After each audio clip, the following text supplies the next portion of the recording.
22:37. Hi there, boys and girls. My name is Stephanie, and I have a big question to ask all of you. What is one thing that you love the absolute most? It could be anything, from your parents to your favorite ice cream, or even your favorite stuffed animal. On the count of 3, can you tell me what it is? 1, 2, 3.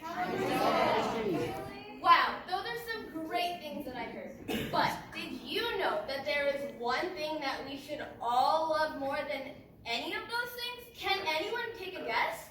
Jesus. You got it. It's Jesus. In the Bible, in Mark 22:37, a man asked Jesus what the greatest commandment was.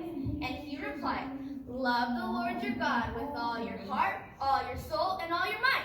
Can you say it with me? Love the Lord your God with all your heart, all your soul, and all your mind. Great job. The reason this is the most important commandment is because if we follow just this one commandment, every other commandment is covered. That's pretty cool if you ask me. If you love him with all of your heart, then you won't be loving anything more but him. If you love him with all of your soul, then you won't be giving your soul to any other part of the world but him. And if you love him with all your mind, then you won't be thinking about anything else that God maybe wouldn't like. So, I'm going to tell you why these 3 things are so important to our everyday lives. First is your heart. Our heart is what controls what we love, like your favorite food. Mine is pizza. But it also controls how we act and the decisions we make in our everyday lives. Next is your soul. If you believe in God, then your soul is what will be with him forever in heaven. So why give it to the world when you can give it to him and be with him forever? And lastly is your mind. There are so many things that we can think about that aren't so good. Like maybe you watched a bad TV show, or maybe you listen to bad music.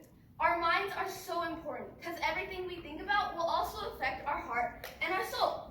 Now, you guys are probably wondering why I have these faces and pictures in front of me. Well, I'm going to tell you, but first, can we say the verse together again?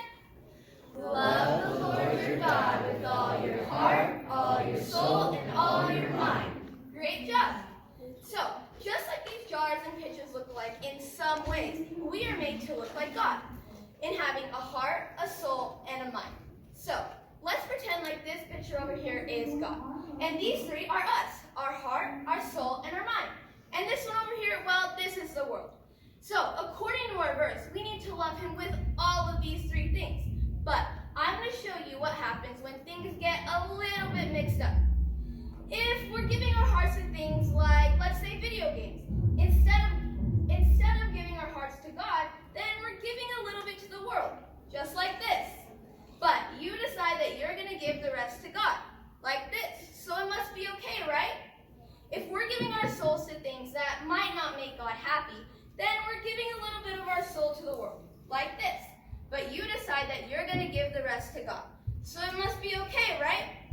If you're thinking about things that aren't so good, or maybe you watched a bad movie, you're giving your mind a little bit to the world. But you decide that you're going to give the rest to God. So it must be okay, right? Now, nothing might seem all that wrong with this. After all, you gave a ton to God, and there's not that much in the world. So it's okay, right? Well, according to the verse, it says we need to love him with all of our heart, and all of our soul, and all of our mind. So to fix that, you need to love him with everything you have, like this. And then it'll look like it's supposed to, full. God wants all of you. And because this is his most important commandment, we should follow it. Well, boys and girls, it's time for me to go.